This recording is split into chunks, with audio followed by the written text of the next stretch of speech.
तुम्हाला आठवत असेल 16 सप्टेंबर 2016 सकाळी उरी बारामुल्ला काश्मीरमध्ये आहे, त्यामुळे 4 लष्करी आतंकवादी आले आणि आपल्या सैनिक राहत्यांवर हल्ला केला. त्यामध्ये जवळपास 19 जवान शहीद झाले आणि 38 गंभीररित्या जखमी झाले. तर हा एक खूप मोठा अपघात आहे आणि याचं काहीतरी करायलाच पाहिजे. 17 सप्टेंबरला पंतप्रधानांनी रात्री भाषणात सांगितलं की जो कोणी त्याला जबाबदार असेल त्याला आम्ही प्रत्युत्तर नक्की देऊ. म्हणजे आपला देश या संस्कृतीत वाढला की जर मला माझ्या गावाला एक थप्पड मारली तर दुसरा गाव पुढे केली. मला वाटतं ही संस्कृती बदलायची वेळ आली केली. आपल्या पंतप्रधानांनी तेव्हा ते सांगितले. मी 2015 साली लेफ्टनंट जनरल म्हणून जम्मूच्या line of control 270 kilometre line of control माझ्या हाताखाली कंट्रोलखाली जवळपास 3.25 लाख सैन्य माझ्याखाली होतं आणि तेव्हा मी जवळपास 17 वर्ष तोपर्यंत माझी सर्व्हिस झाली होती जम्मू आणि काश्मीरमध्ये, कॅप्टनपासून ते जनरलपर्यंत. आणि नियंत्रण रेषेवर पण आम्ही बऱ्याच एक्सपिरियन्सेस घेतले होते, अनुभव घेतले होते. आणि तेव्हा असं वाटायचं की हे येतात टेररिस्ट ॲक्टिव्हिटीज करतात आणि वापरतात, आपल्याला काहीतरी करायला मिळालं पाहिजे. म्हणून तेव्हापासून कॅप्टनपासून ते जनरलपर्यंत मी माझे प्लॅन माझ्या डोक्यातच ठेवलं. आणि जेव्हा मी कोर कमांडर बनलो तेव्हा मी माझ्याजवळ 17 कमांडो दस्ते होते. त्यांच्या सगळ्या मोर्चांना बोलून सांगितलं जुलै 2015 की जेव्हा आपल्याला कधी वेळ मिळेल तेव्हा मला सांगू नका की तयार नाही, त्याच्यामुळे तयारी ठेवा. तर त्यामुळे अशी तयारी होती. 18-19 सप्टेंबरला आम्हाला सांगण्यात आलं की तुम्ही तुमचे प्लॅन्स द्या, तुम्ही काय करू शकता. तर मला पर्सनली असं वाटलं की हे तर नॉर्मल गोष्ट आहे, प्लॅन मागवतात आणि लगेच महिन्याभर सगळे पैसे ठेवतो. मला आठवत असेल अशीच गोष्ट मुंबई हल्ल्याकडे झाली. जवळपास 237 लोक मृत्युमुखी पडले आणि आपण असंच म्हटलं की हा हिस्सा बदला जरूर नहीं, ईट का जवाब पत्थर से देंगे, उनको छोड़ेंगे. आणि लाईटर होईल असं आपल्या जोखीने सांगायचं म्हटलं तर आपण म्हणायचं की सगळ्यात मोठं शस्त्र हम इनके साथ क्रिकेट खेळणार आहोत. अशा गोष्टी पाकिस्तान ऐकणारं नव्हतं. आम्ही तरी प्लॅन दिले. माझ्या अधिपत्याखाली माझ्या समोर 3 टार्गेट्स होते. ते 3 टार्गेट सिलेक्ट करून दिले. मला तेव्हा असं वाटत होतं की हे काही शक्य होणार नाही होणार, त्याच्यामुळे ठीक आहे का म्हणून आपण आराम आपली नोकरी तेव्हा टेलिव्हिजन संपून आपण वापरतो. 21 तारखेला मला फोन आला सकाळी कोण होता संरक्षण मंत्र्याचा मनोहर पारिकर. म्हणजे माझ्यासाठी मराठीत बोलायचं ते तो करतो. जनसाहेब ते करा तुम्ही सांगितलेलं, तर तुम्ही काय करायचं ते तुम्ही दिलं ते करा, आतमध्ये काय करायचं ते करा. म्हटलं अरे आता आपल्याला करायचीच वेळ हे करावं लागणार आहे. आणि तुम्हाला याच्यात सांगायचं म्हणजे आता ऑपरेशन करणं हे सोपं नसतं, खूप कॉम्प्लेक्स असतात. तर जर त्यामध्ये एक जरी चूक झाली तर सगळ्यांचा मृत्यू ठरलेला असतो. तर त्यामुळे मला थोडी धाकधूक पण वाटत होती. पण जसं मी तुम्हाला सांगितलं की मी सगळ्यांना आधी सांगून ठेवलं तुम्ही तयार आहात, त्याच्यामुळे माझे सगळे रस्ते तयार होते. तर मग तसं केव्हा तर तुम्ही काय करा, माझा बॉस होता उधमपूरला, श्रीनगरला मित्र होता. आम्ही सगळ्यांनी तिघांनी मिळून करायचं. 3 टार्गेट त्याने घेतले, 3 टार्गेट मी घेतले आणि प्लॅन केला. आणि केव्हा करायचं तर त्याने सांगितलं लवकरात लवकर करा. असल्या ऑपरेशनसाठी 3 गोष्टीची गरज असते. सगळ्यात पहिले सरप्राईज, म्हणजे शत्रूला माहीत नसायला पाहिजे आपण काय करतो. दुसरी गोष्ट वेळ, केव्हा हल्ला करायचा, केव्हा ऑपरेशन करायचं. आणि तिसरी गोष्ट म्हणजे एक्झिक्युशन, म्हणजे जे आपल्याला करायची गोष्ट आहे ती बरोबर केली आहे. तर सगळ्यात पहिले म्हणजे सरप्राईज. ते सरप्राईज देशाच्या पातळीवर, सैन्याच्या पातळीवर, जवानांच्या पातळीवर एवढं बेचूक होतं की मला नाही वाटत पूर्ण भारतामध्ये 17 लोकांच्या पेक्षा जास्त कोणाला माहिती होतं. पंतप्रधानापासून ते माझ्याकडे होते. पण आता जे सैनिक होते जे आतमध्ये जाणार होते त्यांना तर त्याची कल्पना होती आपण पुढे जाणार. त्यांना हे सगळं तयार राहा आणि प्रॅक्टिस आम्ही आपल्याच एरियामध्ये करत होतो. तर त्यांना हे असं वाटलं नाही की पण प्लॅन आमच्या लोक सगळे तयार आहेत. आणि याच्यासाठी आम्ही निवडले. मी माझ्या एरियामध्ये 35 ते 40 होतो. 35 ते 40 होतो का कमीत कमी घेतले तर शत्रूला समजणारे आपण यशस्वी होऊ. जास्त घेतले तर चान्सेस आहे की आपलं मिशन फेल होईल. पण आमच्या भारतीय सैन्यात एक इथॉस असते, एक परंपरा असते. आपला जो साथी जखमी झाला किंवा मृत्यू पावला तर आपण शत्रूच्या एरियात त्याला सोडायचं, त्याला उचलून आणायचं. मग जर आपण 7-8 किलोमीटर आत गेलो तर त्याला उचलून जर राहिलं तर माणूस मेलेला असला तर त्याला खूप भारी वाटतं. कोणतं डेडवेट असं आपण म्हणतो. पण प्रत्येकाला 4-4 करून करायचं असलं तर कमीत कमी 35 लोक पाहिजे. म्हणून आपलं मिशनवर दावा ठेवून तरी प्लॅन करून मी 35 लोक घेतले. ही झाली पहिली गोष्ट. दुसरी गोष्ट डिसिप्लिन. या सरप्राईजबरोबर शत्रूला धोक्यात ठेवणं. मग या धोक्यात कसं ठेवलं तुम्हाला आठवत असेल की त्याच्या 1-2 दिवस आधी पत्रकारांना बोलवलं होतं दिल्लीमध्ये आणि सांगितलं होतं की भारत हे जे इंडस वॉटर ट्रिटी आहे हे याला मान्यता संपवणार आहे.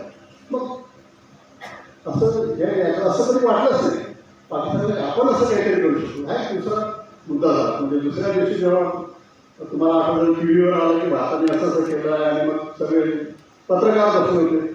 त्यांना प्रश्न करायला कळलं त्यांना हे काही सर्जिकल स्ट्राईक आहे तेच कळलं. म्हणजे हा एक देशाच्या पातळीवर खूप मोठं सरप्राईज डिसिशन होतं. म्हणजे आमच्यावर होतं की आम्ही ते प्लॅन केला तेव्हा जसं माझ्या घरी आम्ही जेव्हा सिनियर ऑफिसर असतो तेव्हा रात्रभर ते चालत होतं काम. आमच्या घरी एक ऑफिसरूम असते आणि माझी पत्नी आणि माझी मुलगी माझ्याबरोबरच होते. की मी 12 वाजेपर्यंत त्यांच्याशी गप्पा मारायचो. इनफॅक्ट डिस्कशन हिटेड डिबेट्स पण झाले माझ्या मुलीबरोबर आणि लगेच जाऊन आपण काम करायचं. तेव्हा दुसऱ्या दिवशी झालं माझी पत्नी आणि मुलगीच्या वगैरे हे तर तुम्ही आम्हाला सांगितलंच नाही. म्हटलं हे सांगायचं नसतं, हे सरप्राईज असतं. आणि सगळ्यात मोठी गोष्ट सरप्राईजची आहे की शत्रूला पाकिस्तानाला असं वाटलंच नाही की आपण जाऊन त्यांना मारू. त्याच्यामुळे ते घाबरले होते. त्यांना वाटलं की जे घुसपैठ करायची त्यांचीच मक्तेदारी आहे. तर हा एक मोठा इनफॅक्ट आमच्या सैन्यामध्ये असतं की कमांडर, मी पूर्ण कमांडर होतो. तर मी उदाहरणार्थ असं काय झालं मला वारलो तर माझी जी जागा असतं मला नंबर 2 असतो मेजर जनरल. त्याला सगळं माहीत असायला पाहिजे. पण यामध्ये एवढी गुप्तता होती की दुसऱ्या दिवशी मी बघत होतो टी व्हीवर ते दाखवत होते असं असं झालं आहे आणि आपण दहा बसलो सक्सेस त्या यामध्ये केवढा आपल्याला सक्सेस मिळाला. तर मला नंबर 2 धावत आला कळलं आणि सर हे टी व्ही पे दिखा रहे हैं अपने एरिया में हुआ है क्या. असं म्हणतात अगर टी व्ही पे दिखा रहे तो हुआ ही होगा. म्हणजे सांगायची गोष्ट असे की त्याला पण माहिती नाही. म्हणजे एवढी गुप्तता या ऑपरेशनमध्ये आपण पाहिली. दुसरी गोष्ट म्हणजे काय कधी काय तर हे एक सगळ्यात मोठी गोष्ट असते की सैन्यामध्ये जे चांगले ट्रेन लोक असतात कमांडोज स्पेशल फोर्सेस तर आम्हाला रात्रीचं ट्रेनिंग असतं अंधारात काम करायचं. आणि म्हणून आम्ही बघतो की जेवढा अंधार मिळाला तेवढं चांगलं. आपल्या धर्मात आपण म्हणतो की रे अमावस्यामध्ये काही करायला नको तर अशुभ असतं. इनफॅक्ट मी म्हणतो की आम्ही अमावस्याला आपली नैतिकच समजतो तर बाबा ही आपल्याला असली तर आपल्याला नक्कीच यायची. आणि जो दिवस आम्ही निवडला तो जवळपास पूर्ण रात्रीचा. एक गोष्ट सांगायचं की ही देण शिकवण आपल्याला शिवाजी महाराजांपासून मिळाली. त्याचं एकच उदाहरण देतो. शिवाजी प्रत्येक गोष्ट वेळेवर कोणत्या वेळेवर काय ते ठरवून याचं उत्तम उदाहरण म्हणजे सिंहगडावरती चढाई. त्यामुळे तानाजी मालुसरेंनी गड घेतला. मग गड केव्हा घेतला? 9वीला घेतला. मग त्यामध्ये मला वाटतं तानाजीच्या मुलाचं लग्न होतं आणि मग ते आठे केले की आधी लगीन कोंडाण्याचं मग रायबाचे. तर शिवाजी महाराजांना आपल्या सरदाराबद्दल एवढं प्रेम असतं तर त्यांनी 3-4 दिवसानंतर केलेल्या रायबाचं लग्न लावून दिले. तर त्यांनी 9वीलाच का ठरवलं? कारण त्या महिन्यात त्यांना घ्यायचं होतं. 9वीला चंद्र 3 वाजता बघायचे आणि पूर्ण त्याच्यानंतर उजेडच. म्हणजे गडापर्यंत अंधारात जायचं, कुणाला दिसलं नाही करायचं आणि गडावरची शब्द शेवटी उजेडच. ह्या ज्या छोट्या छोट्या गोष्टी देवी शिवाजी महाराज करायचे ही एक शिकवण म्हणजे आमच्या अंगीच पडली आणि प्रत्येक बऱ्याच छोट्या छोट्या गोष्टीत आम्ही शिवाजी महाराजांचा अध्ययन करतच असायचो. दुसरी गोष्ट केव्हा करायचं? सगळ्यात जास्त गाढ झोपेत माणूस केव्हा असतो? तुम्ही सांगा केव्हा असतो गाढ झोपेत सगळ्यात जास्त?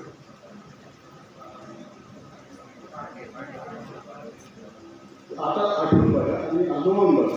सगळ्यात जास्त गाढ झोपेत माणूस 3 ते 4 तासाचा माणूस. मग आम्ही ठरवलं की हे 3:30 वाजता करायचं.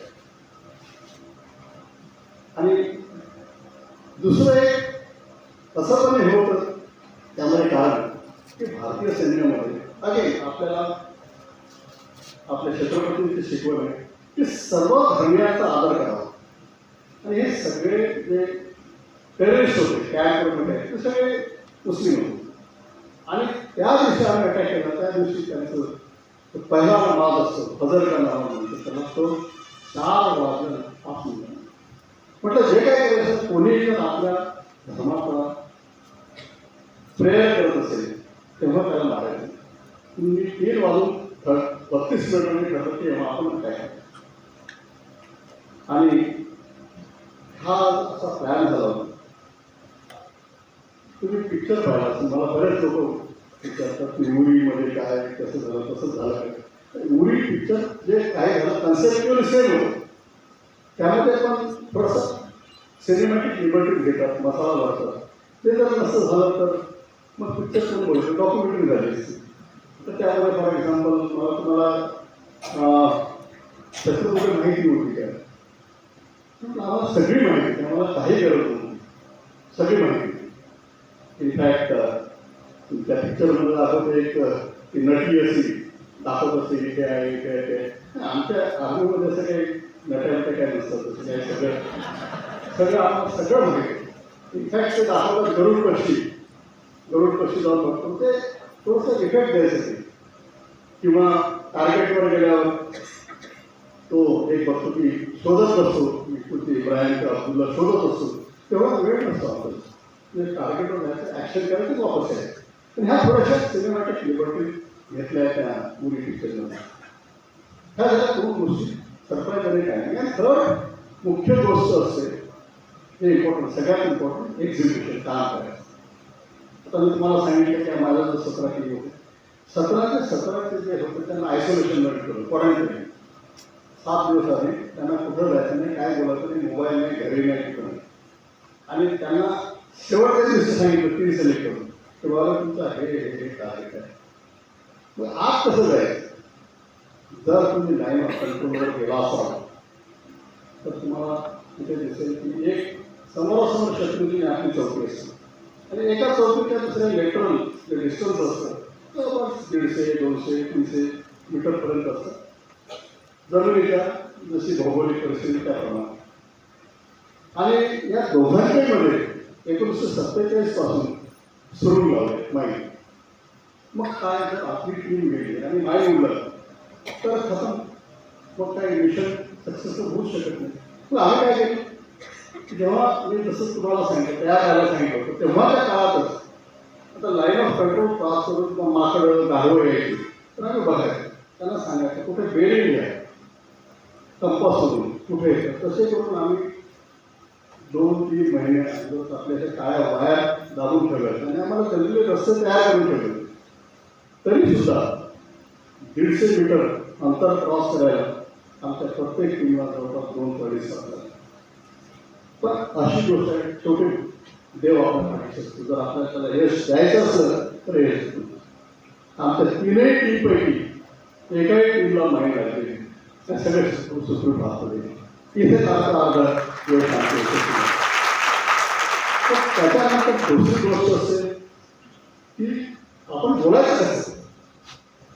तुम्हाला हे सांगतो की जेव्हा आम्ही रोज एकमेकाशी वायरलेसवर बोलतो, पण जर ट्रॅफिकमध्ये बदल झाला तर शक्यतो आपण काहीतरी गडबड आहे, मग ट्रॅफिक पण तेवढंच करावं लागतं, कमी वेळ जास्त नाही.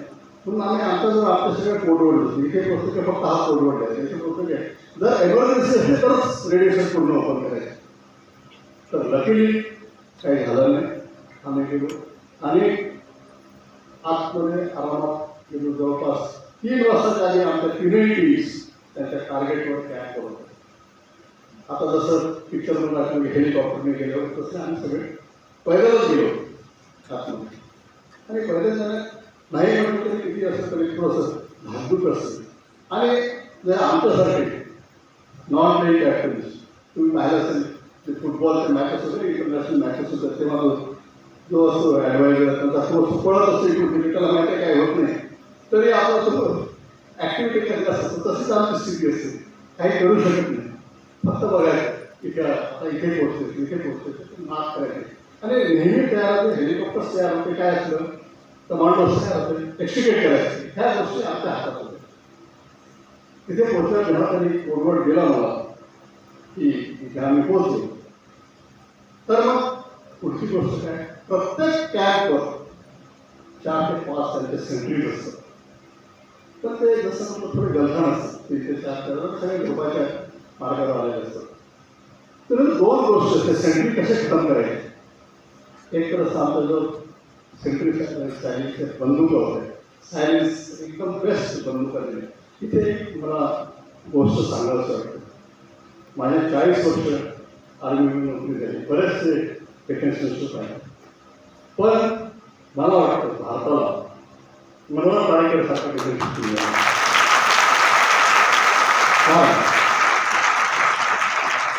ह्या गोष्टी आम्ही मागितल्या, automatic weapons, bulletproof jackets, thermal camera, disposable rocket, या सगळ्या गोष्टी आलेल्या. तुम्हाला जे पाहिजे ते द्या.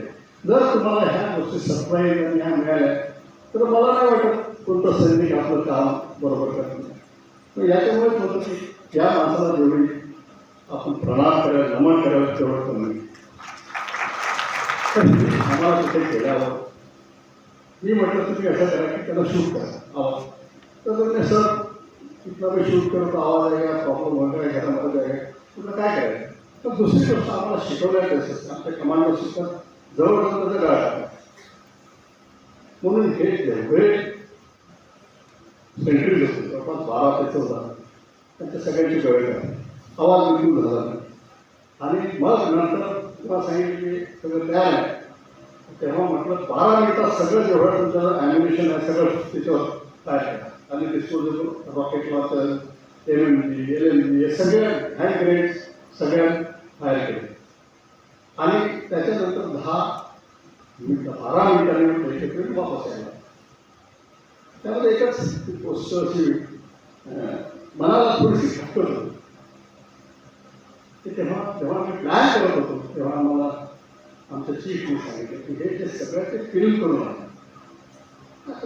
आता बघा तुम्ही आतमध्ये जात आहात, जीवाची भीती आहे, कधी लवकर वापस यायचं आहे, त्याच्यात तुम्ही फिल्मिंग करायला लागलं तर म्हणजे असं मनाला पटलं नाही. पण नंतर असं वाटलं की याच्यावरती बरंच झाली गोष्टी, कारण की हे सगळं झाल्यानंतर जेव्हा बाहेर आलो तिथे पूर्ण भारताने सैन्याच्या पाठीवर कौतुकाची थाप मारली. पण तरी सुद्धा 3-4 महानुभाव असे होते, त्यांनी सांगितलं की हे झालंच नाही, असं झालं पॉलिटिकल स्टाईल आहे. तर आता जेव्हा भाषणातून लोक परत मला कमेंट्स पाठवतात हे बरोबर नाही, तुमचं बोलणं हे नाही ठीक नाही. एक तर त्यामध्ये असंच मला वाटतं 1-2 दिवस जेल सुद्धा द्यायचं. तर मी नाव भेटलं गेलं परत मला भेटवायला तर हे अशा लोकांनी म्हटलं आणि त्याच्यामुळे आत्ताचं प्रूफ होतं ते गव्हर्नमेंटने एका आरक्षण दाखवलं की काय त्याच्यानंतर कोणी हे बोललं म्हणजे जे काय गोष्ट होतं ती चांगल्यासाठीच होती. ह्याच्यात तिथे गेले मग त्याने सांगितलं झालं तर मी केलं आणि घरी यायला माणूस खूप वेगाने यायच्या 2-3 ठिकाणी चकमक झाली त्याच्यातही आपण 2-3 बॉर्डरचे सैनिक मारले त्यांचे आणि आपल्या एका जवानाला थोडंसं पायाला करतच नाही आणि आपण वापस आलो. तेव्हा मी मात्र ते 3 कमांड होते त्यांना हेलिकॉप्टरमध्ये बसवलं सकाळी 4:30 वाजता आणि मला प्रिंट करायला दाखवलं आणि त्यांनी मला दाखवलं किती झाले मारले कसं काय झालं पूर्ण त्याच्यामध्ये. मग त्यांना मी सोडून दिलं. जेव्हा मी मोजले किती होते श्रीनगर आणि जम्मू त्या दोन्ही विभागाचे मिळून जवळपास आम्ही 82 टेररिस्ट सगळ्यात मोठी गोष्ट अशी होती की आपला एकाही जवान शहीद झाला. हे मला वाटतं सगळ्यात जगाचा स्थिती आहे आणि एवढं झालं तर आरामात बसून थंडीची वेळ होती रजा घेऊन झोपलो. सकाळी सगळ्यात पहिले फोन आला मला मनोहर साहेब वेळला त्याला त्याच्यानंतर मग बाकी सगळी कारवाई केली. तरी सांगायचं वाटतं की भारतीय सैन्याने 71 नंतर जे काही आत्मनिर्भर कारवाई केली फर्स्ट कारवाई केली आणि एकदम सक्सेस आणि जे म्हणतात ते आतापर्यंत त्याच्यानंतर पाकिस्तानला एक नक्कीच वाटलं की हा भारत आहे हा चुपचाप बसणार आहे. ही कॅपॅसिटी आपल्याला मी आपण सुशिक्षित याच्याचा बोलत होतो ही कॅपॅसिटी होती आपल्याकडे होतीच पण कोणीतरी त्याचा वापर करायला पाहिजे. पॉलिटिकल विल असायला पाहिजे. तेव्हा पॉलिटिकल विल असलं तरच तुम्ही आपण तुमच्या ठरले गोष्ट मारायची नाहीतर आपण ते तर कसं सांगितलं हे देव आपल्या पाठीशी भारत माता की जय.